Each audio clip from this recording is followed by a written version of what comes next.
Welcome back to Beena's cleaning class. ഇന്ന് നമ്മൾ പഠിക്കുന്നത് 7ാം ക്ലാസ്സിലെ ബേസിക് സയൻസ് അല്ലെങ്കിൽ അടിസ്ഥാന ശാസ്ത്രത്തിലെ 5ാമത്തെ ചാപ്റ്റർ ആവും നിങ്ങളെ human body a wonder, digestion and respiration. ഇതിൻ്റെയൊക്കെ അർത്ഥം എന്താ നിങ്ങളെ? ഹ്യൂമൻ ബോഡി എന്ന് വെച്ചാൽ മനുഷ്യ ശരീരമാണ്. എ വണ്ടർ എന്ന് വെച്ച് കഴിഞ്ഞാൽ വണ്ടർ അടിച്ചു എന്നൊക്കെ പറയത്തില്ലേ, ഒരു വിസ്മയമാണ്. എ വണ്ടർ എന്ന് വെച്ചാൽ ഒരു വിസ്മയമാണ്. പിന്നെ നിങ്ങൾ ഇനി അറിയാത്തവരാണെങ്കിലും ഡൈജക്ഷനും റെസ്പിറേഷൻ്റെ ഒക്കെ അർത്ഥം അറിയണം. ഡൈജഷൻ എന്ന് വെച്ചാൽ ദഹനമാണ്, റെസ്പിറേഷൻ എന്ന് വെച്ചാൽ ശ്വസനമാണ് കേട്ടോ. അപ്പോൾ ഇനി നമ്മൾ പാഠത്തിൻ്റെ പേര് human body a wonder, digestion and respiration. മനുഷ്യ ശരീരം ഒരു വിസ്മയം, ദഹനവും ശ്വസനവും. നമ്മൾ ആഹാരം കഴിക്കുമ്പോൾ അത് ഇപ്പം നമ്മൾ വായിലോട്ടിട്ട് കൊടുക്കുന്ന ആഹാരം ഏതൊക്കെ രീതിയിൽ എവിടെയൊക്കെ ചെല്ലുന്നുണ്ടോ അതിനെക്കുറിച്ചാണ് ഇപ്പം നമ്മൾ പഠിക്കുന്നത്. അതുപോലെ തന്നെ ശ്വസനത്തെക്കുറിച്ച്. ഇത് രണ്ടും നമുക്ക് ആവശ്യമുള്ള രണ്ട് കാര്യങ്ങളാണ്. അപ്പോൾ അതിനെക്കുറിച്ചാണ് ഈ ചാപ്റ്ററിൽ പഠിക്കുന്നത്. വളരെ പ്രധാനപ്പെട്ട ഒരു ചാപ്റ്ററാണ് കേട്ടോ. എന്താ നിങ്ങളെ? മനുഷ്യ ശരീരം ഒരു വിസ്മയം, ദഹനവും ശ്വസനവും. Human body a wonder, digestion and respiration. ഞാൻ പ്രത്യേകിച്ച് പറഞ്ഞതെന്ന് വെച്ചാൽ ഈ ഡൈജഷൻ്റെയും റെസ്പിറേഷൻ്റെയും സ്പെല്ലിങ്, അതായത് ദഹനവും ശ്വസനത്തിൻ്റെയും സ്പെല്ലിങ് നല്ലതുപോലെ അറിഞ്ഞിരിക്കണം. അപ്പോൾ നമുക്ക് പാഠത്തിലോട്ട് കയറാം കേട്ടോ. മലയാളം മീഡിയത്തിൻ്റെ ടെസ്റ്റ് എടുത്ത് ഞാനൊന്ന് വായിച്ചു തരാം. ഇംഗ്ലീഷ് മീഡിയക്കാരെ അത് കേട്ടിരിക്കണം കേട്ടോ. കാരണം ഇംഗ്ലീഷ് മീഡിയത്തിൽ ചിലപ്പോൾ എല്ലാ കുട്ടികൾക്കും ഒന്നും ഇത് വായിച്ചിട്ട് മനസ്സിലാവാത്തവർക്ക് ഞാനിത് വായിച്ചു തരാം. നിങ്ങളിത് നല്ലപോലെ കേട്ടിരിക്കണം കേട്ടോ. നോക്കിക്കേ. എല്ലാ ജീവികൾക്കും ആഹാരം ആവശ്യമാണല്ലോ. ആഹാരവും ആഹാരം സമ്പാദിക്കുന്ന രീതിയും ഓരോ ജീവിയിലും വ്യത്യസ്തമാണ്. ഇളം പുല്ല് തിന്നുന്ന മുയലുകൾ, നെൽക്കതിർ കൊത്തിപ്പറക്കുന്ന തത്തകൾ, എലിയെ വിഴുങ്ങുന്ന പാമ്പ്, വൃക്ഷത്തിൻ്റെ മുകളിലുള്ള തേനീച്ചക്കൂട്ടിൽ നിന്നും തേൻ കുടിക്കുന്ന കരടി, അങ്ങനെ എത്രയെത്ര കാഴ്ചകൾ. അതായത് നിങ്ങളുടെ ടെസ്റ്റ് കണ്ടോ, ടെസ്റ്റ് ഇംഗ്ലീഷ് മീഡിയം ആയാലും മലയാളം മീഡിയം ആയാലും നോക്കിയോ നിങ്ങളെ കണ്ടോ, ഈ പാഠം കണ്ടോ. പാഠത്തിനകത്ത് കുറേ പിക്ചർ കണ്ടോ. നെല്ല് കൊത്തിപ്പറിക്കുന്ന തത്തകൾ കണ്ടേ. പിക്ചറിൽ നമ്മൾ ഇപ്പം എന്തൊക്കെയാണ് പറഞ്ഞത്? ഇളം പുല്ല് തിന്നുന്ന മുയലുകൾ, നെൽക്കതിർ കൊത്തിപ്പറക്കുന്ന തത്തകൾ, എലിയെ വിഴുങ്ങുന്ന പാമ്പ്, വൃക്ഷത്തിൻ്റെ മുകളിലുള്ള തേനീച്ചക്കൂട്ടിൽ നിന്നും തേൻ കുടിക്കുന്ന കരടി, അങ്ങനെ എത്ര കാഴ്ചകൾ. ഫസ്റ്റ് മനസ്സിലായോ നിങ്ങളെ? ആ ഫസ്റ്റ് പാരഗ്രാഫിൽ പറഞ്ഞതാണ് അത്രയും. ഇനി നോക്കിക്കേ. ചുറ്റുപാടുമുള്ള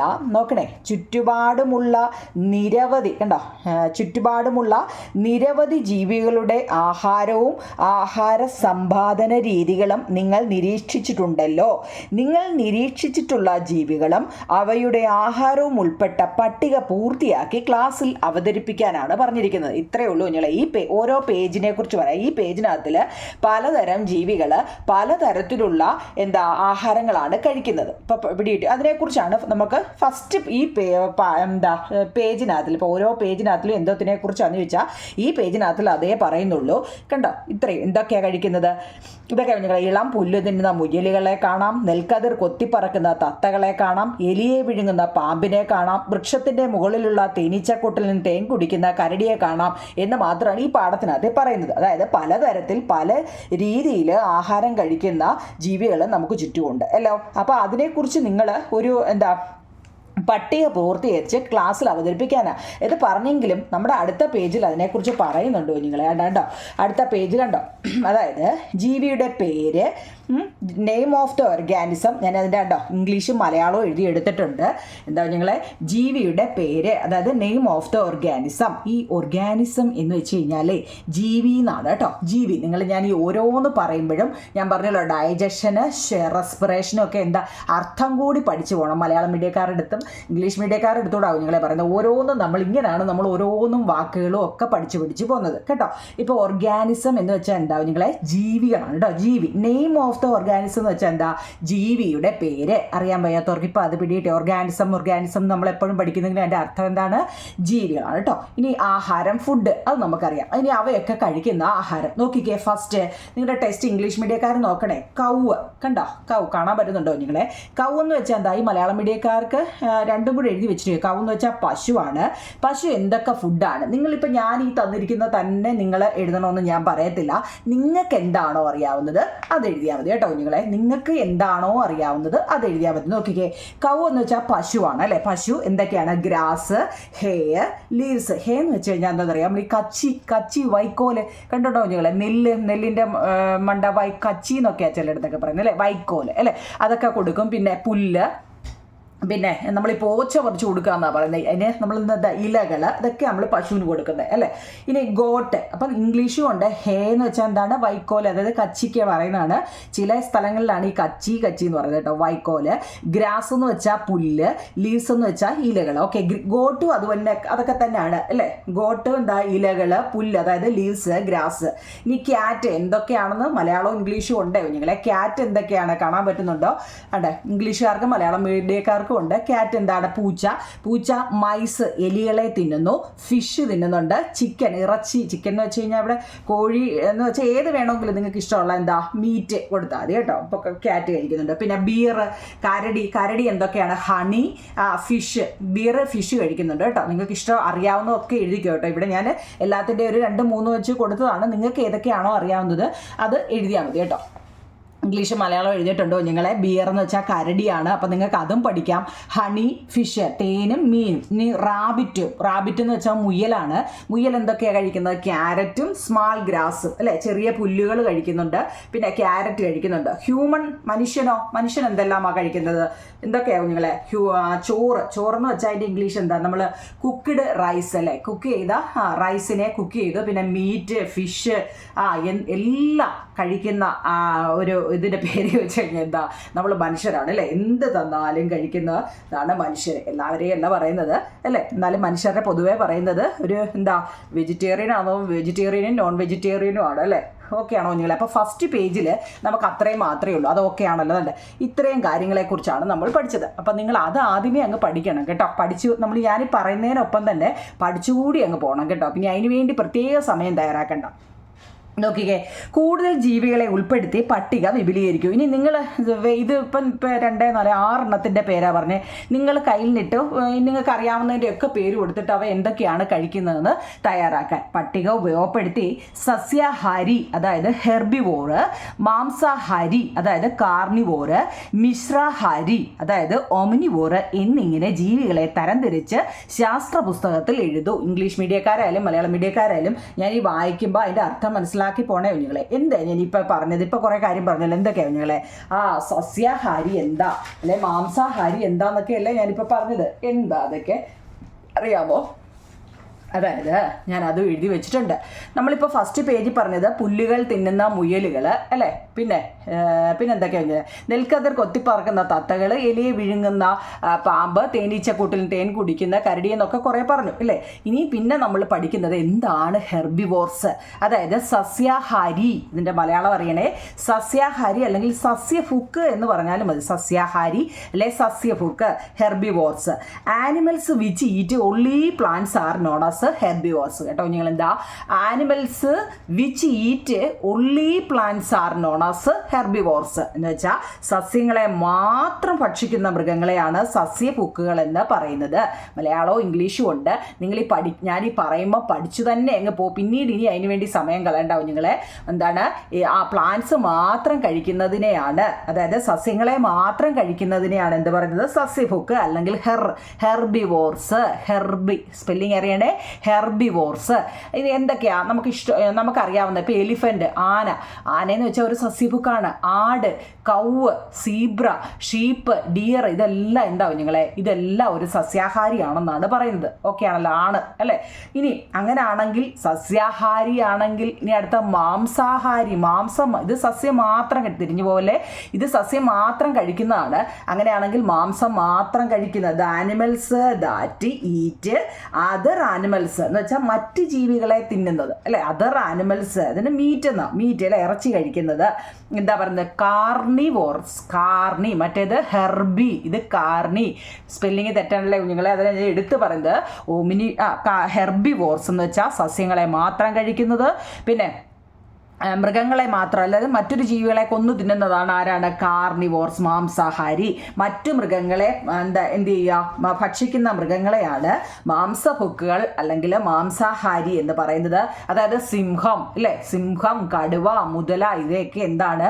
മറ്റു ജീവികളെ കഴിക്കുന്നതാണ്. ഇപ്പൊ പിടികിട്ടിയോ? മാംസം മാത്രം കഴിക്കുന്നത് മാംസാഹാരി, അതായത് കാർണിവോർസ്. പിന്നെന്താ പഠിച്ചത്? സസ്യം മാത്രം കഴിക്കുന്നതിനെ സസ്യാഹാരി. ഓക്കെ ആണോ നിങ്ങളെ? അങ്ങനെയാണെങ്കിൽ നിങ്ങൾക്കൊരു ചോദ്യം ചോദിക്കാം, ഇത് രണ്ടും കഴിക്കുന്നതിനെ എന്ത് പറയും? ഒമിനിവോർസ്. എന്താവും നിങ്ങളെ? മിശ്രാഹാരി. മിശ്രിതം എന്ന് കേട്ടാലേ അറിയാലോ, എന്തൊക്കെയോ കൂടിച്ചേരുന്നത് അല്ലേ? മിശ്രാഹാരി എന്ന് വെച്ചാൽ എന്താണ്? The animals that eat both plants and animals. പ്ലാന്റ്സിനെയും ആനിമൽസിനെയും കഴിക്കുന്നതിനെ ആണ് എന്ത് പറയുന്നത്? അതായത് സസ്യങ്ങളെയും ജന്തുക്കളെയും ഭക്ഷിക്കുന്ന ജീവികളെയാണ് മിശ്രഭുക്കുകൾ, അല്ലേ, അല്ലെങ്കിൽ എന്താണ്? ഒമിനിവോർസ് എന്ന് പറയുന്നത്. ഏതൊക്കെയാണ്? നമ്മുടെ മനുഷ്യൻ, കാക്ക, കരടി, പന്നി എന്നിവയെല്ലാം എന്താന്നാ പറയുന്നത്? മിശ്രാഹാരി അല്ലെങ്കിൽ ഓമനിവോർസ്. ഇത്രയൊക്കെയാണോ നിങ്ങളെ? അപ്പൊ നമ്മൾ പഠിച്ച എവിടെ വരെ? ഇവിടെ വരെ അല്ലേ? ഇനി ഓരോ ജീവികളുടെയും ആഹാരം വ്യത്യസ്തമാണ്, അല്ലയോ? ഓരോ ജീവികളുടെയും ആഹാരം വ്യത്യസ്തമാണെന്ന് മനസ്സിലായി അല്ലേ? ഇപ്പൊ നമ്മൾ പറഞ്ഞല്ലോ, കുറേ ജീവികളുടെ പേര് പറഞ്ഞു. അതിനകത്തിൽ മാംസം മാത്രം കഴിക്കുന്ന കുറേ ജീവികളുണ്ട്, സസ്യങ്ങളെ മാത്രം കഴിക്കുന്നുണ്ട്, ഇത് രണ്ടും കഴിക്കുന്നുണ്ടെന്ന് നമ്മൾ പറഞ്ഞു. എല്ലാ ജീവികളും ആഹാരം സ്വീകരിക്കുകയും അത് പ്രയോജനപ്പെടുത്തുകയും ചെയ്യുന്നുണ്ട് ഉണ്ടല്ലോ. ഇനി നമുക്ക് ഇപ്പം ഞാൻ പ്രധാനപ്പെട്ടത് മാത്രം ഞാൻ എടുത്തു പറയുന്നത്. ഇനി അതിൽ ഏറ്റവും പ്രധാനപ്പെട്ട ഇനി നമ്മൾ പഠിക്കുന്ന ന്യൂട്രിഷൻ അല്ലെങ്കിൽ പോഷണം. എന്താ നിങ്ങളെ? ന്യൂട്രിഷൻ അല്ലെങ്കിൽ പോഷണം എന്നാൽ എന്ത്? കണ്ടോ, അതുകൊണ്ട് എഴുതി വെച്ചിട്ടുണ്ട്. എന്താ? ജീവികൾ ആഹാരം സ്വീകരിക്കുകയും, എന്താ നിങ്ങളെ? ന്യൂട്രിഷൻ എന്നാൽ എന്ത്? അല്ലെ പോഷണം. മലയാളം ഇംഗ്ലീഷ് മീഡിയക്കാർ എൻ്റെ അർത്ഥം മനസ്സിലാക്കണേ നിങ്ങളെ. ജീവികൾ ആഹാരം സ്വീകരിക്കുകയും അത് പ്രയോജനപ്പെടുത്തുകയും ചെയ്യുന്ന പ്രക്രിയയാണ് പോഷണം. ആ ഒരു വരി ഓർത്തോണേ, ഒരു മാർഗ്ഗമാണ് ആ ഒരു വരിക്ക് കേട്ടോ. എന്താണ് പോഷണം അല്ലെങ്കിൽ ന്യൂട്രിഷൻ? ജീവികൾ എന്ന് വെച്ചാൽ എന്താ? ഓർഗാൻസ് അല്ലേ? ജീവികൾ ആഹാരം സ്വീകരിക്കുകയും അത് പ്രയോജനപ്പെടുത്തുകയും ചെയ്യുന്ന പ്രക്രിയയാണ് പോഷണം, അല്ലേ? അപ്പം നമ്മൾ അതിനെ ഇംഗ്ലീഷിൽ എങ്ങനെ പറയും? ഇംഗ്ലീഷ് മീഡിയക്കാർ പറയും. ഇപ്പം ഞങ്ങൾക്കില്ലയോ? നിങ്ങൾക്കും ഉണ്ട്, മലയാളത്തിനും ഉണ്ട്, ഇംഗ്ലീഷിലും ഉണ്ട് കേട്ടോ. നോക്കൂ നിങ്ങളെ, ജീവികൾ ആഹാരം സ്വീകരിക്കുകയും അത് പ്രയോജനപ്പെടുത്തുകയും ചെയ്യുന്ന പ്രക്രിയയാണ് പോഷണം. Nutrition is the process by which organism receive and utilize food. എന്താ നിങ്ങളെ? Receive and utilise food. Okay ആണോ? അത് ഏറ്റവും ഇമ്പോർട്ടൻ്റ് കേട്ടോ. അപ്പോൾ നമ്മൾ പഠിച്ചെല്ലാം ഞാൻ ഇച്ചിരി കൂടെ കഴിഞ്ഞിട്ട് എല്ലാ ഓർഡറിൽ ഒന്ന് പറയാം. ന്യൂട്രിഷൻ ഇമ്പോർട്ടൻ്റ് ആണ് കേട്ടോ. എന്താ? Nutrition is the process by which organism receive and utilise food. Okay ആണോ നിങ്ങളെ? ഇനി നോക്കിക്കേ, ജീവൽ പ്രവർത്തനങ്ങൾക്ക് ആവശ്യമായ ഊർജ്ജം ലഭിക്കുന്നത് നമുക്ക് ആഹാരത്തിൽ നിന്നാണ്. നമുക്കെല്ലാം അല്ലേ, ഒരു നേരം നമ്മൾ ആഹാരം കഴിച്ചില്ല. ഇപ്പോൾ ഉച്ചയ്ക്ക് നമ്മൾ ചോറ് സ്കൂളിൽ കൊണ്ടുപോയി, ആ ചോറ് നമുക്ക് എന്താ കഴിക്കാൻ പറ്റില്ലേ? എന്താ അന്നത്തെ ദിവസം നമ്മുടെ പോയെന്ന് പറയില്ലേ? എന്താ ഒരു നേരം കഴിച്ചില്ലേ നമുക്കങ്ങ് ശരീരത്തിനങ്ങ് അസ്വസ്ഥതയായിരിക്കും അല്ലേ? അത് തന്നെ ജീവൽ പ്രവർത്തനങ്ങൾക്ക് ആവശ്യമായ ഊർജ്ജം ലഭിക്കുന്നത് ആഹാരത്തിൽ നിന്നാണ്. നാം കഴിക്കുന്ന ആഹാരത്തിന് നമ്മുടെ ശരീരത്തിൽ വെച്ച് ഒട്ടേറെ മാറ്റങ്ങൾ സംഭവിക്കുന്നുണ്ട് അല്ലേ? നമ്മൾ വായിലോട്ടിട്ട് കൊടുക്കുന്നു, അത് വായിലിട്ട് ചവച്ചരച്ച് താപ്പോട്ട് പോകുന്നു എന്ന് മാത്രമേ നമുക്ക് അറിയത്തുള്ളൂ. എന്തൊക്കെയാണ് അവിടെ നടക്കുന്നത് നമുക്ക് ഇനി അതിനെക്കുറിച്ചാണ് നമ്മൾ പഠിക്കുന്നത്. നാം കഴിക്കുന്ന ആഹാരത്തിന് നമ്മുടെ ശരീരത്തിൽ വെച്ച് ഒട്ടേറെ മാറ്റങ്ങൾ സംഭവിക്കുന്നുണ്ട്. ഈ സ്വീകരിച്ച ആഹാരം ജീവികൾ എങ്ങനെയാണ് പ്രയോജനപ്പെടുത്തുന്നത്? കുഞ്ഞുങ്ങളെ, നാം കഴിക്കുന്ന ആഹാരത്തിന് എന്ത് സംഭവിക്കുന്നുവെന്നും ശരീരം അത് എങ്ങനെ പ്രയോജനപ്പെടുത്തുന്നുവെന്നും നമുക്ക് പരിശോധിക്കാം. മനസ്സിലാവുന്നുണ്ടോ നിങ്ങളെ ഞാൻ ഈ വായിക്കുന്നത്? നോക്കിക്കേ, നമ്മൾ ആഹാരം കഴിയില്ലേ വായിലോട്ട് വെച്ച് കൊടുക്കുന്നത് മാത്രമേ നമുക്കറിയത്തുള്ളൂ ഇല്ലയോ? വേറെ വല്ലതും അറിയാമോ? ഇല്ല. അപ്പം നമ്മൾ ഇനി അതിനെക്കുറിച്ചാണ് പഠിക്കുന്നത്. ഇത് വായിൽ വെച്ച് കൊടുത്തു കഴിഞ്ഞാൽ പിന്നീട് എന്ത് സംഭവിക്കുന്നു അതിനെക്കുറിച്ചാണ് ഇനി നമ്മൾ പഠിക്കുന്നത്. ആദ്യം എന്താ ചെയ്യുന്നത്? എന്താ നിങ്ങളെ? ഇതിന് അതായത് പോഷണം എന്ന് വെച്ചാൽ ന്യൂട്രിഷൻ അല്ലേ? ഇതിന് 5 ഘട്ടങ്ങളാണ് ഉള്ളത്. എന്താ നിങ്ങളെ? നമ്മുടെ ന്യൂട്രിഷൻ അല്ലെങ്കിൽ പോഷണത്തിന് പ്രധാനപ്പെട്ട 5 ഘട്ടങ്ങളാണുള്ളത്. അപ്പോൾ നമ്മൾ അതിനു മുമ്പ് എന്താവും നിങ്ങളെ പഠിച്ചത്? ഓരോ ജീവികളും വ്യത്യസ്ത രീതിയിലും അല്ലെ വ്യത്യസ്ത ആഹാരങ്ങളുമാണ് കഴിക്കുന്നത്. സസ്യങ്ങൾ മാത്രം കഴിക്കുന്നുണ്ട് അല്ലേ? ജന്തുക്കളെ മാത്രം കഴിക്കുന്നുണ്ട്. ഇത് രണ്ടും കൂടി കഴിക്കുന്നുണ്ടെന്നാണ് നമ്മൾ ഇതുവരെ പറഞ്ഞത് അല്ലേ? അതിനെ വേർതിരിച്ച് പട്ടിക തയ്യാറാക്കാനാണ് ഇതുവരെ നമ്മൾ പഠിച്ചത്. പിന്നെ നമ്മൾ രണ്ടാമത് പഠിച്ചത് ന്യൂട്രിഷൻ എന്നാൽ എന്തെന്നാണ് കേട്ടോ. ജീവികൾ ആഹാരം സ്വീകരിക്കുകയും അത് പ്രയോജനപ്പെടുത്തുകയും ചെയ്യുന്ന പ്രക്രിയയാണ് നമ്മൾ എന്ത് പറയുന്നത്? പോഷണം എന്ന് പറയുന്നത്. ഇനി നമ്മൾ ഈ പോഷണത്തിന് എന്താ കുഞ്ഞുങ്ങളെ? ഈ പോഷണത്തിന് 5 പിന്നെ ഘട്ടങ്ങളാണ് ഉള്ളതെന്ന് അല്ലേ. ഏതൊക്കെയാണ്? ഇതിൻ്റെ ആദ്യ ഘട്ടമാണ് ആഹാര സ്വീകരണം, അതായത് ഇഞ്ചക്ഷൻ. നമ്മൾ ആ ഹോസ്പിറ്റലിൽ ചെല്ലുമ്പോൾ നമുക്ക് തരുന്ന ഇഞ്ചക്ഷൻ അല്ല ഇവിടെ കേട്ടോ. ആഹാര സ്വീകരണത്തിൻ്റെ ഇംഗ്ലീഷ് പേരാണ് ഇഞ്ചക്ഷൻ. അത് ഒന്നാം ഘട്ടമാണ് കേട്ടോ. ഇനി നമ്മൾ പഠിക്കുന്നത് 5 ഘട്ടം. നമ്മൾ ന്യൂട്രീഷൻ എന്നാൽ എന്തെന്ന് പഠിച്ചു. ഈ ന്യൂട്രീഷൻ 5 ഘട്ടമുണ്ട്. അതിലൊന്നാമത്തെയാണ് ഇഞ്ചക്ഷൻ അല്ലെങ്കിൽ ആഹാര സ്വീകരണം. ആഹാരം ആദ്യം എത്തുന്നത് വായിലാണ് അല്ലേ. വായിൽ വെച്ച ആഹാരത്തിന് എന്തൊക്കെ മാറ്റങ്ങളാണ് സംഭവിക്കുന്നത് നോക്കാം കുഞ്ഞുങ്ങളെ. അപ്പം നമ്മൾ ഫസ്റ്റ് സ്റ്റെപ്പിലോട്ട് കയറുകയാണ്. ഒന്നാമത്തെ ഇഞ്ചക്ഷൻ ആണ്, മറക്കല്ലേ. ഇഞ്ചക്ഷൻ കേട്ടോ. First step injection. കണ്ടോ, ഞാൻ എല്ലാത്തിൻ്റെയും പ്രധാനപ്പെട്ട നോക്കിയാണ്ടേ കാണാൻ വരുന്നുണ്ടോ നിങ്ങളെ. പ്രോസസ്സ് ഇൻവോൾവ്ഡ് ഇൻ ന്യൂട്രീഷൻ, അതായത് ന്യൂട്രീഷൻ്റെ എന്തൊക്കെ പ്രോസസ്സാണ്. ആദ്യം എന്താണ്, ഞാൻ ആ 5 എണ്ണം പറയാം അപ്പം നിങ്ങൾക്ക് പഠിക്കാൻ എളുപ്പമാണ്. ഇഞ്ചക്ഷനാണ്, അതായത് ആഹാര സ്വീകരണം. എന്താ നിങ്ങളെ, ആഹാര സ്വീകരണം എന്താ, അതായത് നമ്മൾ വായിലോട്ടിട്ട് വിഴുങ്ങുക എന്ന് പറയത്തില്ലേ, അത് തന്നെ വിഴുങ്ങുക. രണ്ടാമെന്ന് വെച്ചാൽ ഡൈജഷൻ. ഡൈജഷനാണ്. ഒരു 5 സ്റ്റെപ്പ് ഉണ്ടെന്ന് പറഞ്ഞില്ലേ. ഈ സ്റ്റെപ്പ് ഓർത്തോണേ കുഞ്ഞുങ്ങളെ. First ingestion, 2 digestion, 3 absorption. Spelling അറിയണേ. അബ്സോർപ്ഷൻ കേട്ടോ. ബി ആണ് അബ്സോർപ്ഷൻ. 2 അസിമിലേഷൻ. ASSI ആണ് അസിമിലേഷൻ. 5 ഇജക്ഷൻ. ഇതെന്തിനാ എടുത്തെടുത്ത് ഞാൻ പറയുന്നതെന്ന് നിങ്ങൾ ഇതെന്തോ ഒന്ന് വായിച്ചാൽ പോരായോ. ഇതെന്തിനാ ഇങ്ങനെ 50 വട്ടം പറയുന്നതെന്നൊരു തോന്നൽ വരുന്നത് സ്വാഭാവികമാവും നിങ്ങളെ. കാരണം എന്താണെന്നറിയോ, നിങ്ങൾ ഈ എഴുതി വെക്കുന്നതിന് നമുക്കറിയാം. അതുകൊണ്ടാണ് സ്പെല്ലിങ് തെറ്റാതെയും നിങ്ങൾക്ക് ഉച്ചരിക്കാനും അറിയാൻ വേണ്ടിയാണ് ഞാൻ എടുത്തെടുത്ത് പറയുന്നത്. ഒരു വാക്ക് കണ്ടു കഴിഞ്ഞാൽ അത് ഉച്ചരിക്കാൻ അറിയണം കേട്ടോ. അതായത് injection, digestion, absorption, assimilation and ejection കേട്ടോ. ഇത് വായിക്കാനും കൂടെ അറിയാൻ വേണ്ടിയാണ് ഞാൻ ഇത് എടുത്തെടുത്ത് പറയുന്നത്. മലയാളം മീഡിയക്കാർ നോക്കിയേ. ഫസ്റ്റ് നമ്മൾ ആഹാരം സ്വീകരിക്കുക, സ്വീകരണം. പിന്നെ അത് ദഹനം നടക്കുക, ആഗീരണം ചെയ്യുക, സ്വാംശീകരണം ചെയ്യുക, വിസർജനം ചെയ്യുക. ലാസ്റ്റ് എന്താണ്, വിസർജനം. അപ്പോൾ ഈ 5 ഘട്ടങ്ങളാണ് നമ്മളൊരു ആഹാരം വായിൽ. ഇനിയിപ്പോൾ അതൊക്കെ എന്താണെന്നാണ് നമ്മൾ പഠിക്കുന്നത് കേട്ടോ. ഫസ്റ്റ് ഇജക്ഷനാണ്, അവിടെ മുതൽ നമ്മൾ തുടങ്ങുകയാണ് കേട്ടോ.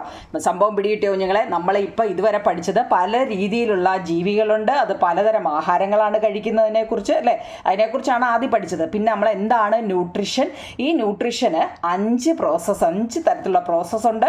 അതിലൊന്നാമത്തെയാണ് ഇജക്ഷൻ. ഓക്കെ ആണോ നിങ്ങളെ. ഒന്നാമത്തെ എന്താണ്, ഇജക്ഷൻ അല്ലെങ്കിൽ ആഹാര സ്വീകരണം. ഈ ആഹാര സ്വീകരണം എന്ന് വെച്ചാൽ നമ്മൾ പറഞ്ഞല്ലോ എന്താ, ആഹാരം വായിലോട്ട് വെച്ച് ആഹാരത്തിന് എന്തൊക്കെ മാറ്റങ്ങൾ സംഭവിക്കുന്നു എന്നുള്ളതാണ് നമ്മൾ പ്രധാനപ്പെട്ടതിലോട്ട് പോവുക. നോക്കിക്കേ. ആദ്യം നമ്മൾ എന്തൊരു ഇപ്പോൾ നമ്മൾ ചോറ് ഇങ്ങനെ വായിലോട്ട് ഉരുളയായിട്ട് അല്ല എങ്ങനെയോ വായിലോട്ട് വെച്ചെന്ന് വെച്ചോ, അതിങ്ങനെ വെച്ചാൽ അത് അതുപോലെ തന്നെയാണോ കുഞ്ഞുങ്ങളെ ഇരിക്കുന്നത്? അല്ല. എന്താ, പെട്ടെന്ന് നമ്മുടെ വായിലെ ഉമിനീരുമായിട്ട് അതങ്ങ് കലരും അല്ലേ. വായിക്കകത്തിലെ വെള്ളം പോലെ അല്ലേ സലൈവ. ആ ഉമിനീര് സലൈവ എന്നാണ് കേട്ടോ. എന്താ ഉമിനീര്, അല്ലെങ്കിൽ നമ്മൾ തുപ്പലെന്നൊക്കെ പറയില്ലേ അല്ലേ. അത് തുപ്പൽ വന്നു എന്നൊക്കെ പറയത്തില്ലേ. അതായത് എന്താ കുഞ്ഞുങ്ങളെ, ഉമിനീരെന്നാണ് കറക്റ്റ് മലയാളം. എന്താ ഉമിനീര് അല്ലേ. അല്ലെങ്കിൽ ഇംഗ്ലീഷ് എന്താ കുഞ്ഞുങ്ങളെ, സലൈവ കേട്ടോ. സലൈവ. ഉമിനീരുമായിട്ട് നമ്മൾ ഈ എന്താണോ വായിലോട്ട് വെച്ച്, ഒരു ബിസ്ക്കറ്റ് ആയിക്കോട്ടെ, ഒരു ബിസ്ക്കറ്റ് എടുത്ത് നമ്മൾ വായിലോട്ട് വെച്ച് കഴിഞ്ഞാൽ അത് പെട്ടെന്ന് ഉമിനീരുമായിട്ട് അങ്ങ് കലരുന്നു. ഇറ്റ് മിക്സ് വിത്ത് സലൈവ കേട്ടോ. ഇംഗ്ലീഷ് എന്താ, ഇറ്റ് മിക്സ് വിത്ത് സലൈവ. പിന്നെ ഇത് വായിലോട്ട് വെച്ച് കൊടുക്കുക മാത്രമാണോ? അല്ല. നമ്മുടെ ഈ നാക്ക് എന്തെന്നറിയോ, നാക്ക് ഇതിനെ തള്ളി എങ്ങോട്ട് കൊടുക്കുന്നു, പല്ലിൻ്റെ അവിടെ ഓട്ട് കൊടുക്കും. ഭക്ഷണം ചവച്ചരയ്ക്കാൻ നമ്മൾ എന്താ ഉപയോഗിക്കുന്നത്, പല്ല് ഉപയോഗിക്കുന്നു. മനസ്സിലാവുന്നുണ്ടോ?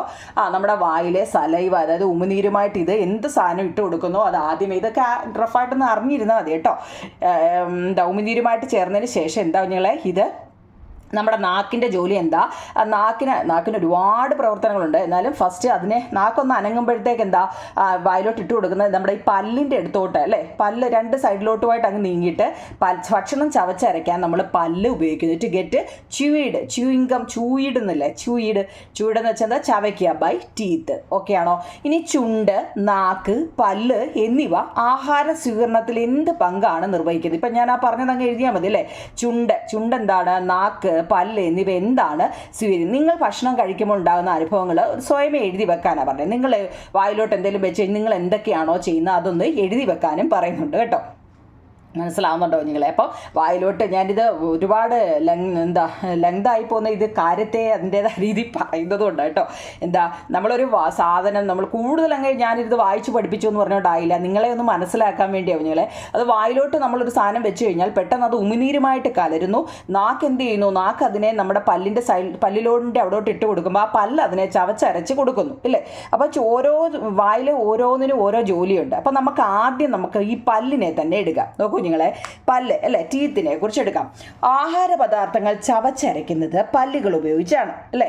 ആഹാര പദാർത്ഥങ്ങൾ ചവച്ചരയ്ക്കുന്നത് പല്ലുകൾ ഉപയോഗിച്ചാണ്. ആഹാരം കടിച്ചു മുറിക്കുന്നതും ചവച്ചരയ്ക്കുന്നതും അനുയോജ്യമായ ഘടനയും ക്രമീകരണവുമാണ് പല്ലുകൾക്ക് ഉള്ളത്. നമ്മൾ കണ്ടിട്ടുണ്ടോ കുഞ്ഞുങ്ങളെ? നമ്മുടെ പല്ലെല്ലാം ഒരേപോലെയാണോ ഇരിക്കുന്നത്? അല്ല, പല തരത്തിലുള്ള അതിനെക്കുറിച്ചും പഠിക്കാനുണ്ട് കേട്ടോ. നമ്മുടെ പല്ലുകളെക്കുറിച്ച് അടുത്ത പേജിൽ പഠിക്കാനുണ്ട്. അപ്പം ഓരോന്നും ഓരോ രീതിയിലല്ലേ ഇരിക്കുന്നത്. എന്തൊക്കെയാ? കടിച്ചു മുറിക്കുന്നതിനും ചവച്ചരയ്ക്കുന്നതിനും അനുയോജ്യമായ ഘടനയും ക്രമീകരണവുമാണ് നമ്മുടെ പല്ലിനുള്ളത്. പിടികിട്ടിയോ? പല്ലെന്ന് വെച്ചാൽ എന്താണ്? ആഹാര പദാർത്ഥങ്ങൾ ചവച്ചരയ്ക്കുന്നത് പല്ലുകൾ ഉപയോഗിച്ചാണ്. ഓക്കെ ആണോ? പല്ലിനെ കുറിച്ച് അറിയണേ കുഞ്ഞുങ്ങളെ. ആഹാര പദാർത്ഥങ്ങൾ ചവച്ചരയ്ക്കുന്ന നമ്മുടെ ടീത്ത് എന്നുള്ളതിൻ്റെ മലയാളമാണ് ഞാൻ ഈ വായിക്കുന്നത് കേട്ടോ. പല്ലുകൾ ഉപയോഗിച്ചാണ് ആഹാരം കടിച്ചു മുറിക്കുന്നതും ചവച്ചരയ്ക്കുന്നതിനും അനുയോജ്യമായ ഘടനയും എന്ന് വെച്ചാൽ എല്ലാം ഒരുപോലെയാണോ കുഞ്ഞുങ്ങളെ? അല്ല, ഓരോന്നും ഓരോ രീതിയിലാണ് ക്രമീകരിച്ചിരിക്കുന്നത്. ചിത്രം നോക്കൂ. ചിത്രത്തിൽ കണ്ടോ? ഈ പല്ലിൻ്റെ ഏറ്റവും മുകളിലുള്ള ഈ ഭാഗത്തിനെ ഇനാമൽ കേട്ടോ. മലയാളം എന്താ? ഇനാമൽ. അതായത് ഒരു പല്ലിൻ്റെ നേരെ മുറിച്ച് നമ്മൾ ഈ പല്ല് നോക്കുമ്പം അല്ലേ, അതിൻ്റെ നേരെ മുറിച്ച് നെടുകയുള്ള ഛേദം എന്ന് വെച്ചാൽ അതിൻ്റെ നേരെ മുറിച്ച് എഴുതിയേക്കുകയാണ്. നോക്കൂ നിങ്ങളെ, അതിൻ്റെ ഏറ്റവും ടോപ്പിൽ കണ്ടോ ഇനാമൽ കണ്ടോ? പല്ലിൻ്റെ നെടുകയുള്ള ഛേദം, അതായത് പല്ലിൻ്റെ ഉപരിതല പാളിയാണ് ഇനാമൽ. പല്ലിൻ്റെ ഉപരിതല ഏറ്റവും ടോപ്പിലെ മുകളിലത്തെ പാളിയാണ് ഇനാമൽ. മനുഷ്യ ശരീരത്തിലെ ഏറ്റവും കാഠിന്യമേറിയ പദാർത്ഥവും നമ്മുടെ പല്ലിൻ്റെ ഇനാമലാണ്. അത് ഒരു മാർക്കിൻ്റെ ഏറ്റവും ഇമ്പോർട്ടൻ്റ് ക്വസ്റ്റ്യൻ ആണ് നിങ്ങളെ. എന്താണ് ഏറ്റവും കാഠിന്യമേറിയ പദാർത്ഥം ഏതാണെന്ന് നമ്മളോട് ചോദിക്കും. പല്ലിൻ്റെ ഇനാമലാണ്. നമ്മുടെ ശരീരത്തിലെ ഏറ്റവും നമ്മൾ പറയും എല്ലാണ് അല്ലേ? നമുക്ക് കട്ടിയുള്ള എല്ല് അല്ലെ നഖം ഒക്കെയാണ് കട്ടിയുള്ളതെന്നൊക്കെ നമ്മൾ വേണേൽ പറയാം. പക്ഷേ അതല്ല, എന്താണ്?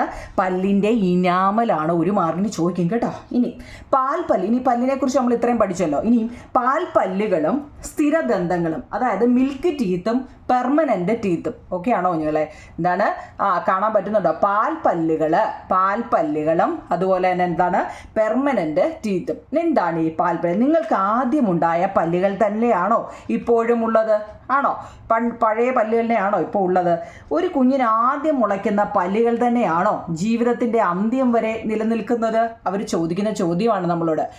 കാണുന്നുണ്ടോ നിങ്ങളെ? ഏതാണ്ട് ഈ ഹെഡിങ് കണ്ടോ? അതുകൊണ്ട് ഇത് പാൽപ്പല്ലെന്ന് വെച്ചാൽ മിൽക്ക് ടീത്ത്, സ്ഥിരദന്തങ്ങൾ എന്ന് വെച്ചാൽ പെർമനൻ്റ് ടീത്ത്. ഓക്കെ, അവർ നമ്മളോട് ചോദിച്ചിരിക്കുകയാണ്, നിങ്ങൾക്ക് ആദ്യം ഉണ്ടായ പല്ലുകൾ തന്നെയാണോ ഇപ്പോഴും ഉള്ളത്? ഒരു കുഞ്ഞിന് ആദ്യം മുളയ്ക്കുന്ന പല്ലുകൾ തന്നെയാണോ അന്ത്യം വരെയും ഉണ്ടാകുന്നത് എന്നാണ് ചോദിച്ചിരിക്കുന്നത്. അതിൻ്റെ ഉത്തരം തന്നെ അവർ പറയുന്നുണ്ട്. എന്താണ് പാൽപ്പല്ല് അല്ലെങ്കിൽ മിൽക്ക് ടീത്ത് എന്താണെന്ന്? എന്താ കുഞ്ഞുങ്ങളെ? അതായത് ഏകദേശം 6 മാസം പ്രായമാകുമ്പോഴാണ് ഒരു കുഞ്ഞുങ്ങൾക്ക് പല്ല് മുളയ്ക്കാൻ തുടങ്ങുന്നത്. ഏകദേശം 6 മാസം പ്രായമാകുമ്പോഴാണ് കുഞ്ഞുങ്ങൾക്ക് പല്ല് മുളയ്ക്കാൻ തുടങ്ങുന്നത്. ഈ പല്ലുകളെയാണ് പാൽപ്പല്ലുകൾ അല്ലെങ്കിൽ മിൽക്ക് ടീത്ത് എന്ന് പറയുന്നത്. മനസ്സിലായോ? മിൽക്ക് ടീത്ത് എന്നാൽ എന്താണ്? ഏകദേശം 6 മാസം പ്രായമാകുമ്പോഴാണ് കുഞ്ഞുങ്ങൾക്ക് പല്ല് മുളയ്ക്കാൻ തുടങ്ങുന്നത്. ഈ പല്ലുകൾ പാൽപ്പല്ലുകൾ അല്ലെങ്കിൽ മിൽക്ക് ടീത്ത് എന്നറിയപ്പെടുന്നു. മുകളിലും താഴെയുമായിട്ട് 10 വീതം ആകെ 20 പല്ലുകളാണ് ഉണ്ടാകുന്നത്. എന്താണ് പാൽപ്പല്ലുകൾ എന്ന് ചോദിക്കുമ്പോൾ ഫസ്റ്റ് ഇത് ഇത്ര എഴുതണ്ട കേട്ടോ. പാൽപ്പല്ലുകൾ എന്ന് വെച്ചാൽ എന്താണ്? മുകളിലും താഴെയുമായിട്ട് ഏകദേശം എത്ര? 10 വീതം ആകെ 20 പാൽപ്പല്ലുകളാണ് ഉണ്ടാകുന്നത്. ഞാൻ ഈ വായിക്കുമ്പോൾ നിങ്ങൾ സംഭവം കേട്ട് നല്ലതുപോലെ മനസ്സിലാക്കണം. എന്നിട്ട് ഞാനിത് ഫസ്റ്റ് പാർട്ടിൽ ഇത് പകുതി മുക്കാലും വായിച്ചു തന്നിട്ട് സെക്കൻഡ് പാർട്ടിൽ കുഞ്ഞുങ്ങളെ ഇതിൻ്റെ നോട്ട് ഉൾപ്പെടെ ഞാൻ തരാം കേട്ടോ. അപ്പോൾ ആദ്യം നിങ്ങൾക്ക് സംഭവം എന്താണെന്ന് മനസ്സിലാക്കണം. അതുപോലെ തന്നെ എൻ്റെ ഈ ക്ലാസ് സബ്സ്ക്രൈബ് ചെയ്യാതിരുന്ന് കാണുന്ന ഒരുപാട് പേരുണ്ടോ കുഞ്ഞുങ്ങളെ? ഒന്ന് സബ്സ്ക്രൈബ് ചെയ്തേരാം. നിങ്ങൾക്ക് ഒരു ചിലവും ഇല്ലല്ലോ. എന്തെങ്കിലും ഒരു മുതലും കൂടെ കൊണ്ടോ ഒന്ന് സബ്സ്ക്രൈബ് ചെയ്ത്, അതുപോലെ അറിയാൻ വയ്യാത്ത കുട്ടികൾക്കൊന്ന് ഷെയർ ചെയ്യുകയും ലൈക്കും കമൻറ്റും ഒക്കെ ചെയ്യണം കേട്ടോ. കേട്ടോ. നമുക്ക് പ്രത്യേകിച്ച് കണ്ട വിരൽ ഇങ്ങനൊന്നും ഒന്ന് നീക്കിയാൽ പോരെ കേട്ടോ. നോക്കിക്കേ, അപ്പം പാൽപ്പല്ലികളെ കുറിച്ചാണ് നമ്മൾ പഠിക്കുന്നത്, മിൽക്കി ടീത്ത് അല്ലേ. അതിനെക്കുറിച്ച് ഓക്കെ ആണോ നിങ്ങളെ? ഒന്നുകൂടെ വായിക്കണോ? ഏകദേശം 6 മാസം പ്രായമാകുമ്പോഴാണ് കുഞ്ഞുങ്ങൾക്ക് പല്ല് മുളയ്ക്കാൻ തുടങ്ങുന്നത്. ഈ പല്ലുകൾ പാൽപ്പല്ലുകൾ അല്ലെങ്കിൽ മിൽക്ക് ടീത്ത് എന്നറിയപ്പെടുന്നു. മുകളിലും താഴെയുമായി 10 വീതം ആകെ 20 പാൽപ്പല്ലുകളാണ് ഉണ്ടാകുന്നത്. ഓക്കെ ആണോ? ഒരു കുഞ്ഞിൻ്റെ പടം കൊടുത്തേക്കുന്നത് കണ്ടോ? അങ്ങനെയാണെങ്കിലേ പെർമനന്റ് ടീത്ത് അല്ലെങ്കിൽ സ്ഥിരദന്തങ്ങൾ എന്നാൽ എന്താണ്? നിങ്ങളെ പെർമനന്റ് ടീത്ത് അല്ലെങ്കിൽ സ്ഥിരദന്തങ്ങൾ എന്താ? പാൽപ്പല്ലുകൾ കൊഴിഞ്ഞു പോയതിന് ശേഷം പിന്നീട് മുളയ്ക്കുന്ന പല്ലുകളാണ് മുളയ്ക്കുന്ന പല്ലുകളാണ് സ്ഥിരദന്തങ്ങൾ അല്ലെങ്കിൽ പെർമനന്റ് ടീത്ത്. നിങ്ങളെ പാൽപ്പല്ലുകൾ കൊഴിഞ്ഞു പോയതിന് ശേഷം പിന്നീട് മുളയ്ക്കുന്ന പല്ലുകളാണ് സ്ഥിരദന്തങ്ങൾ അല്ലെങ്കിൽ പെർമനന്റ് ടീത്ത് അല്ലെ. ഇവ പൊട്ടിപ്പോവുകയോ അല്ലെ ഇളകിപ്പോവുകയോ ചെയ്താലേ ആ സ്ഥാനത്ത് പകരം പുതിയ പല്ലുകൾ ഉണ്ടാകുന്നില്ല. നമ്മളിപ്പോൾ മറിഞ്ഞു വീഴുകയോ അല്ലെങ്കിൽ എങ്ങനെയെങ്കിലും നമുക്ക് ആ പല്ലിന് എന്തെങ്കിലും സംഭവിച്ചു കഴിഞ്ഞാലേ പിന്നീട് നമുക്ക് നിങ്ങളെ ആ സ്ഥലത്ത് വേറെ പല്ലുകൾ ഉണ്ടാവത്തില്ല. മിൽക്ക് ടീത്ത് ആണെങ്കിൽ ഇളകിപ്പോയി കഴിഞ്ഞാൽ അവിടെ അടുത്ത ഒരു പെർമനന്റ് ടീത്ത് നമുക്ക് വരുന്നുണ്ട്. പക്ഷേ പെർമനന്റിന് എന്തെങ്കിലും സംഭവിച്ചു കഴിഞ്ഞാൽ നിങ്ങളെ അവിടെ വേറെ പല്ല് വരത്തില്ല. അപ്പോൾ മിൽക്ക് ടീത്ത് എന്ന് വെച്ചാലും പെർമനന്റ് എന്ന് വെച്ചാൽ നിങ്ങളെ പാൽപ്പല്ലുകൾ കൊഴിഞ്ഞു, ഈ പാൽപ്പല്ലുണ്ടല്ലോ മിൽക്ക് ടീത്ത് പോയതിന് ശേഷം പിന്നീട് മുളയ്ക്കുന്ന പല്ലുകളാണ് സ്ഥിരദന്തങ്ങൾ കേട്ടോ. വായിക്കാൻ അറിയണേ. പെർമനന്റ് ടീത്ത് ഇവ പൊട്ടിപ്പോവുകയോ ഇളകിപ്പോവുകയോ ചെയ്താൽ ആ സ്ഥാനത്ത് പുതിയ പല്ലുകൾ ഉണ്ടാകുന്നില്ല. അപ്പോൾ പല്ലിൻ്റെ ഓക്കെ ആണോ നിങ്ങളെ? അപ്പോൾ ഇനി നമുക്ക് പിക്ചർ തന്നിട്ടുണ്ട്. അതാണ്ടേ കണ്ട, ആഹാ നല്ല കിടുക്കൻ പല്ലുകളല്ലേ തന്നിരിക്കുന്നത്.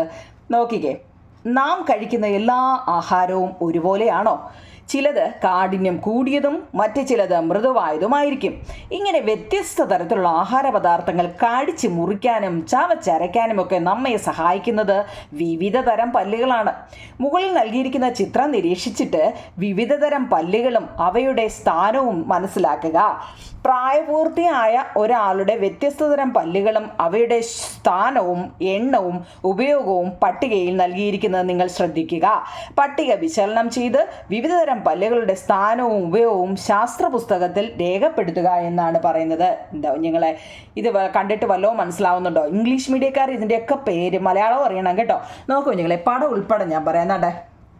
ഈ ഉളിപ്പല്ലെന്ന് പറയുന്നതിന് ഇൻസിസർ എന്നാണ് പറയുന്നത്. ഇംഗ്ലീഷ് മീഡിയക്കാരെന്താ ഇൻസിസറിൻ്റെ മലയാളം ഉളിപ്പല്ല് കേട്ടോ. മലയാളവും ഇംഗ്ലീഷും അറിയണം. കാരണം നമ്മുടെ എല്ലാം വായിക്കാത്തിലെ ഒരു സാധനം ഈ പല്ല്. അപ്പം നമുക്ക് നമ്മുടെ പല്ലിൻ്റെയൊക്കെ പേരെങ്കിലും നമുക്ക് അറിയണ്ടായോ കേട്ടോ.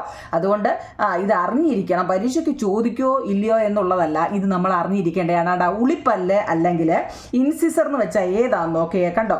അതാണ്ട് അവർ അടയാളപ്പെടുത്തി തന്നെ തന്നിട്ടുണ്ട്. അതുകൊണ്ട് നമ്മൾ വരയ്ക്കേണ്ട, അവർ തന്നെ അടയാളപ്പെടുത്തി തന്നിട്ടുണ്ട്. ഉളിപ്പല്ലിന്റെ വേറൊരു പേരാണ് ഇൻസിസർ. ഓക്കെ ആണോ? അടുത്ത് നോക്കി, അതിന്റെ തൊട്ടപ്പുറത്തായിട്ട് ഒരു കോമ്പല്ല് അല്ലേ. കോമ്പല്ലിന് എന്താവും നിങ്ങളെ പറഞ്ഞത്? കെനൈൻ, CANINE കെനൈൻ എന്നാണ് കേട്ടോ. കെനൈൻ ഉളിപ്പല്ല് അല്ല കോമ്പല്ല്. അപ്പോൾ ഉളിപ്പല്ലിന് ഇൻസിസറും കെനൈൻ എന്ന് വെച്ചാൽ കോമ്പല്ല്. ഇനി കോമ്പലിൻ്റെ തൊട്ടപ്പുറത്തായിട്ട് ചെറിയ 2 അണപ്പല്ലുണ്ട് ഇല്ലയോ. വലിയ അണപ്പല്ലിന് അതിന് മുമ്പേ ചെറിയ 2 ഉണ്ട്. അതിനെന്താ പറയുന്നത്? അഗ്രചർവണകം. അഗ്രചർവണകം പേര് മലയാളത്തിന് ഇച്ചിരി പഠിക്കാൻ പാടാവും നിങ്ങളെ. അതായത് പ്രീ മോളാർ എന്നാണ്. ചർവണകത്തിന് എന്താ? പ്രീ മോളാറാണ്. അങ്ങനെയാണെങ്കിൽ ചർവണകത്തിനോ മോളാർ എന്നാണ്. നിങ്ങളെ ഇതപ്പോൾ ഉളിപ്പല്ലിന് ഇൻസിസർ, കോമ്പല്ലിന് കെനൈന്, പിന്നെ അഗ്രചർവണകത്തിന് പ്രീ മോളാറ്, ചർവണകത്തിന് മോളാറ് അല്ലേ. ഇംഗ്ലീഷ് അപ്പോൾ അത് പഠിക്കാൻ നല്ലത് അല്ലേ. പക്ഷേ ഈ പേരൊക്കെ നമുക്ക് മലയാളത്തിലും അറിഞ്ഞിരിക്കണം കേട്ടോ. ചർവണകം കുറച്ച് 3-4 വട്ടം പറയുമ്പോൾ അങ്ങ് ഓക്കെ ആവും കേട്ടോ. ഇനി നോക്കിക്കേ, അവർ പറഞ്ഞത് ഇതിൻ്റെയൊക്കെ സ്ഥാനവും എണ്ണവും ഉപയോഗവും ഒക്കെ നിങ്ങൾ അറിഞ്ഞിരിക്കണമെന്ന് കേട്ടോ. നമ്മൾ ഈ ഓരോ പല്ലിനെ കുറിച്ച് പറഞ്ഞില്ലേ, ഇതിൻ്റെയൊക്കെ ഉപയോഗം ഞാൻ ആ പല്ലേ തൊട്ടിട്ട് നിങ്ങളോട് പറയാം.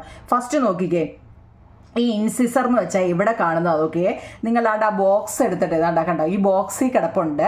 അപ്പം ഞാൻ ആ പല്ലിൻ്റെ പടം ഉൾപ്പെടെ തന്നിട്ടുമുണ്ട് കേട്ടോ. ഇംഗ്ലീഷ് മീഡിയക്കാർ നോക്കിയേ. ഇൻസിസർ എന്ന് വെച്ച് കഴിഞ്ഞാൽ അതിൻ്റെ സ്ഥാനവും എണ്ണവും മലയാളത്തിൽ നോക്കിയ കുഞ്ഞുങ്ങളെ, മുൻവശത്തും മുകളിലും താഴെയുമായിട്ട് 4 പല്ല് വീതമുണ്ട്. മുൻവശത്ത് മുകളിലും താഴെയുമായിട്ട് 4 പല്ല് വീതം ഉണ്ട്. പിന്നോ അതിൻ്റെ ഉപയോഗം എന്താ ഈ ഉളിപ്പല്ലല്ലേ, ഇൻസിസറിൻ്റെ ഉളിപ്പല്ലുകളുടെ ഉപയോഗം ആഹാര വസ്തുക്കൾ കടിച്ചു കീറാൻ നമ്മളെ സഹായിക്കുന്നു. ഉളിപ്പല്ലിൻ്റെ ഉപയോഗം എന്താണ്? ഉളിപ്പല്ല് ആഹാര വസ്തുക്കൾ കടിച്ചു മുറിക്കാൻ സഹായിക്കുന്നു. അതുപോലെ തന്നെയാണ് നമ്മുടെ കോമ്പല്ല് കണ്ടില്ലേ? നമ്മുടെ നമ്മുടെ വായിൽ ആ സൈഡിൽ ഇവിടെ ഒന്ന് മുകളിലും താഴെ അങ്ങനെ 4 നമുക്ക് തന്നിട്ടുണ്ട് അല്ലേ. ഉളിപ്പല്ലിന് സമീപം ഇരുവശങ്ങളിലും മുകളിലും താഴെയുമായിട്ട് 2 പല്ലുകൾ വീതം അല്ലേ. 2 പല്ലെന്ന് ഉദ്ദേശിച്ച് മുകളിലും താഴെ ഇവിടെയുണ്ട്, അതുപോലെ തന്നെ അല്ല ഇവിടെയുണ്ട് കേട്ടോ. അവർ ഈ 2 എന്ന് പറയുന്നത് ഇവിടെയുണ്ട്, അതിൻ്റെ ഓപ്പോസിറ്റും കാണുന്നില്ലേ? ഞാൻ നോക്കിയാൽ ഞങ്ങളെ ഇതാണ്ട് ഇവിടെ 2 തന്ന പോലെ തന്നെ അതിൻ്റെ ഇപ്പുറത്തും ഉണ്ട് 2 കണ്ടോ. ഇവിടെ ഒരു കോമ്പല്ലുണ്ടെങ്കിൽ ഇവിടെയുമുണ്ട് കണ്ടോ. ഇതുണ്ട്, ഇതിൻ്റെ തന്നെ ഇപ്പുറത്തും ഉണ്ട്. അവരെല്ലാം ഈ ഓരോ ഇങ്ങനെ പറയുന്നത് ഇതിൻ്റെ മാത്രം വെച്ചാണ് പറയുന്നത് കേട്ടോ. അതാണ് ഇവിടെ ഇങ്ങനെ കൊടുത്തിരിക്കുന്നത്. ഉളിപ്പല്ലിന് സമീപം ഇരുവശങ്ങളിലും മുകളിലും താഴെയുമായി 2 പല്ലുകൾ വീതമുണ്ട്. ആഹാര വസ്തുക്കൾ കടിച്ചു കീറാനാണ് ഇത് ഉപയോഗിക്കുന്നത്. ഏതാ? കോമ്പല്ല് തന്നിരിക്കുന്നത് എന്തിനാ? നമ്മൾ എന്തെങ്കിലും വലിച്ചു കീറണമെന്നുണ്ടെങ്കിൽ ഏതാ കുഞ്ഞുങ്ങളെ? ആ കോമ്പല്ല് വെച്ചാണ് അല്ലേ. അതുപോലെ തന്നെ പ്രീമോളാർ അഗ്രചർമ്മണം എന്ന് വെച്ചാൽ ഈ കോമ്പല്ലിന് സമീപം ഇരുവശങ്ങളിലും മുകളിലും താഴെയുമായിട്ട് 4 പല്ലുകൾ വീതം ഉണ്ടെന്നാണ് പറയുന്നത്. മുകളിലും താഴെയുമായിട്ട് 4 പല്ലുകൾ വീതം ഉണ്ട്.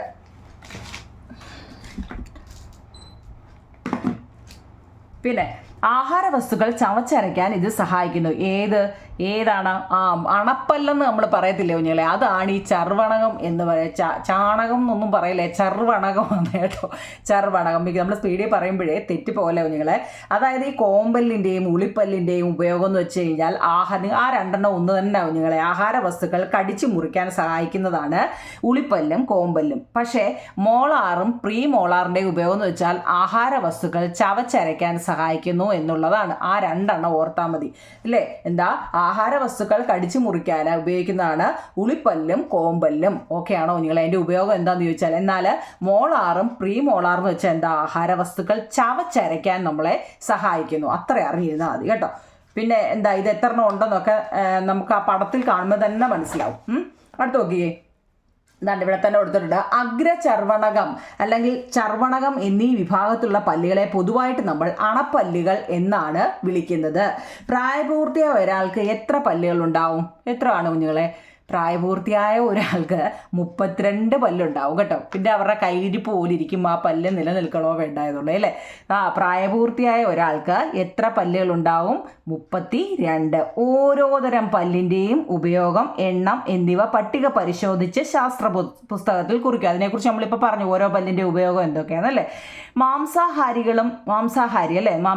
ഏതാണ്? കാർണിവോറസും സസ്യാഹാരി എന്ന് വെച്ചാൽ ഹെർബിവോറസും ജീവികളുടെ പല്ലുകളുടെ പ്രത്യേകത അവയുടെ ആഹാര രീതിയുമായിട്ട് എത്രമാത്രം ബന്ധപ്പെട്ടിരിക്കുന്നുവെന്ന് ചുവടെയുള്ള ചിത്രവും കുറിപ്പും വിശകലനം ചെയ്ത്, അതായത് നോക്കൂ നിങ്ങളെ, നിങ്ങളുടെ ടെസ്റ്റിൽ ഒരു പടം തന്നിട്ടുണ്ട്, കാണുന്നുണ്ടോ?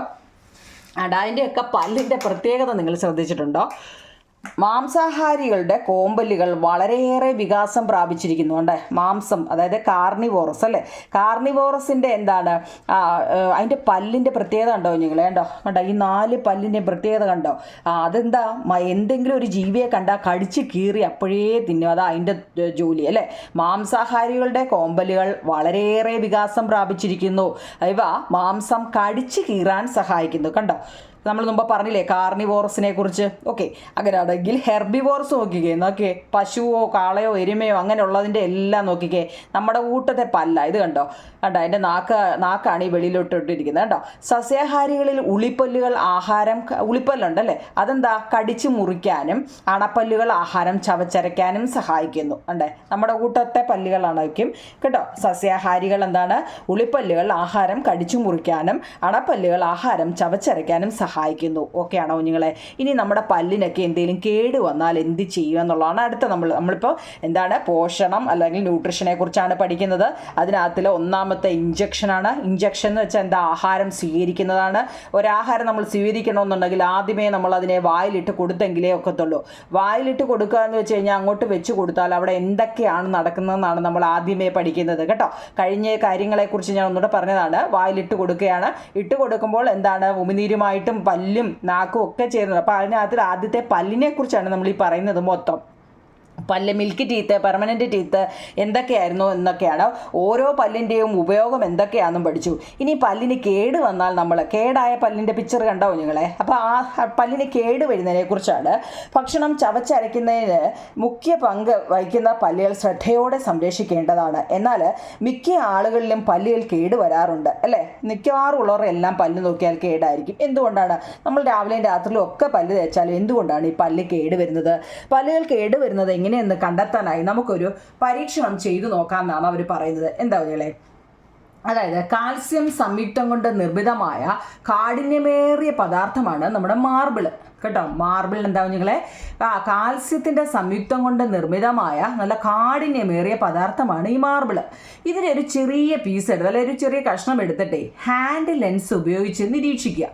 ഇതിനെ നേർപ്പിച്ച ഹൈഡ്രോക്ലോറിക് ആസിഡിൽ ഇട്ട് വെക്കാനാണ് പറയുന്നത്. ഇത് കുറച്ച് നേരം കഴിയുമ്പോൾ ഉണ്ടല്ലോ, ഇതെടുത്ത് നമ്മളൊരു ലെൻസ് ഉപയോഗിച്ചിട്ട് ഇങ്ങനെ നോക്കുമ്പോൾ ആ മാർബിൾ കഷ്ണത്തിന് എന്ത് മാറ്റമാണ്. ആ മാർബിൾ കഷ്ണങ്ങൾ നിങ്ങൾ സ്കൂളിൽ ടീച്ചർ കാണിക്കുമായിരിക്കും. അത് എന്താ ചെറുതായിട്ട് ചുരുങ്ങിയിരിക്കുന്നത് പോലെ നമുക്ക് കാണാൻ പറ്റും. അതായത് മാർബിൾ കഷ്ണം ദ്രവിക്കുന്നതായിട്ട് കാണാമെന്ന്. ആസിഡ് കാൽസ്യം സംയുക്തമായ മാർബിളുമായിട്ട് പ്രവർത്തിച്ചതിനാണ് ഇത് കാരണമെന്ന് പറയുന്നത്. മനസ്സിലായോ? എന്താ ആസിഡ്? അതൊരു ഇമ്പോർട്ടൻ്റ് ആട്ടോ. ആസിഡ് കാൽസ്യം സംയുക്തമായ മാർബിളുമായി പ്രവർത്തിച്ചതാണ് ഇതിന് കാരണം. മനസ്സിലായോ നിങ്ങളെ? അതായത് നല്ല കാഠിന്യമേറിയ പദാർത്ഥമാണ് നമ്മുടെ മാർബിള്. ഈ മാർബിള് എന്തുമായിട്ട് നേർപ്പിച്ച ഹൈഡ്രോക്ലോറിക് ആസിഡിൽ ഇട്ട് വെച്ച് കഴിഞ്ഞാൽ എന്ത് സംഭവിക്കുമെന്ന്. എന്താണ് അതിന് മാർബിൾ കഷ്ണത്തിന് എന്ത് മാറ്റമാണ് ഉണ്ടാകുന്നതെന്ന് ചോദിച്ചു കഴിഞ്ഞാൽ എന്താണ് മാർബിള് കുറച്ച് സമയം എടുത്ത് നോക്കിയാൽ എന്ത് സംഭവിക്കും കുഞ്ഞുങ്ങളെ? മാർബിൾ കഷ്ണത്തിന് ചെറുതായിട്ട് അത് ദ്രവിച്ചിരിക്കുന്നതായിട്ട് നമുക്ക് കാണാമെന്ന്. ഇനി പല്ലിൻ്റെ ഇനാമലും ഒരു കാൽസ്യം സംയുക്തമാണെന്ന് പറയുന്നു. പല്ലിൻ്റെ ഇനാമലും അതുപോലെ ഒരു കാൽസ്യം സംയുക്തമാണ്. ഇത് ആസിഡുമായിട്ട് പ്രവർത്തിക്കുമ്പോൾ കാലക്രമേണ ഇത് നശിച്ചു പോകുന്നു എന്ന്. മനസ്സിലായോ? പല്ലിന് എന്തെങ്കിലും കേട് വരുന്നത് ഒറ്റ ദിവസം കൊണ്ടല്ല കേട് വരുന്നത്. അത് പതുക്കെ കാലക്രമേണയാണ് കേടുണ്ടാവുന്നത് കേട്ടോ കുഞ്ഞുങ്ങളെ. പല്ല് കേട് വരുന്നതിൻ്റെയാണ്. ഇതിൻ്റെ ക്വസ്റ്റ്യൻ ആൻസർ ഞാൻ തരാം കേട്ടോ. നിങ്ങൾ ഇനി അത് എങ്ങനെ എഴുതണമെന്നുള്ള ഡൗട്ട് വേണ്ട. അടുത്ത നമുക്ക് നോക്കിക്കേ, ഒരു ഡോക്ടറും ഒരു കുട്ടിയും തമ്മിലുള്ള ആ കോൺവെർസേഷനാണ്. നോക്കിക്കേ. ഡോക്ടർ, എൻ്റെ ചേച്ചിയുടെ ചില പല്ലുകൾ കേടുവരുന്നതായിട്ട് കാണാം. എന്താണ് ഇതിന് കാരണം? ഡോക്ടർ, ആഹാരം കഴിച്ചതിന് ശേഷം വായ ശരിയായിട്ട് വൃത്തിയായില്ലെങ്കിലേ ആഹാരത്തിൻ്റെ അവശിഷ്ടങ്ങൾ പല്ലുകൾക്കിടയിൽ പറ്റിപ്പിടിച്ചിരിക്കും. ഇതിലെ ബാക്ടീരിയകൾ പോഷണം നടത്തും. തൽഫലമായി ലാക്റ്റിക് ആസിഡ് ഉണ്ടാവും. ഇതാണ് പല്ലുകളെ കേടുവരുത്തുന്നതെന്ന്. ലാക്റ്റിക് ആസിഡ് വളരെ വീര്യം കുറഞ്ഞൊരു ആസിഡാണല്ലോ ഡോക്ടറെ. അതെങ്ങനെയാണ് പല്ലിനെ നശിപ്പിക്കുന്നത്? അപ്പം ഡോക്ടർ പറയാം, കാൽസ്യം സംയുക്തമായ മാർബിൾ ഹൈഡ്രോക്ലോറിക് ആസിഡുമായിട്ട് പ്രവർത്തിക്കുമ്പോൾ ആദ്യം ദ്രവിക്കുമെന്ന് നമ്മൾ മുമ്പ് ചെയ്ത് നോക്കിയായിരുന്നല്ലോ അല്ലേ? അതുപോലെ കാൽസ്യം സംയുക്തമായ ഇനാമലും ലാക്റ്റിക് ആസിഡുമായിട്ട് പ്രവർത്തിച്ച് പല്ലിനെ ദ്രവിപ്പിക്കുന്നു. ദീർഘകാലം കൊണ്ടാണ് ഈ പ്രവർത്തനം നടക്കുന്നത്. ഞാൻ രാത്രിയിൽ പല്ല് നന്നായിട്ട് വൃത്തിയാക്കും ഡോക്ടറെ. എന്നാൽ ചിലപ്പോൾ ഞാൻ മധുര പലഹാരങ്ങളൊക്കെ കഴിച്ചിട്ട് വായ കഴുകാതെ കിടക്കാറുണ്ട് കേട്ടോ. അതുകൊണ്ട് എന്തെങ്കിലും കുഴപ്പമുണ്ടോ ഡോക്ടർ?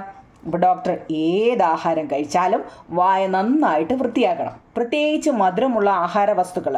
അവ ബാക്ടീരിയയുടെ പ്രവർത്തനങ്ങളെ വേഗത്തിലാക്കുന്നു. രാവിലെ ഭക്ഷണത്തിന് മുമ്പും രാത്രിയിൽ ഭക്ഷണത്തിന് ശേഷവും ബ്രഷ് ഉപയോഗിച്ച് പല്ല് നല്ല വൃത്തിയായി കഴിയണമെന്ന്.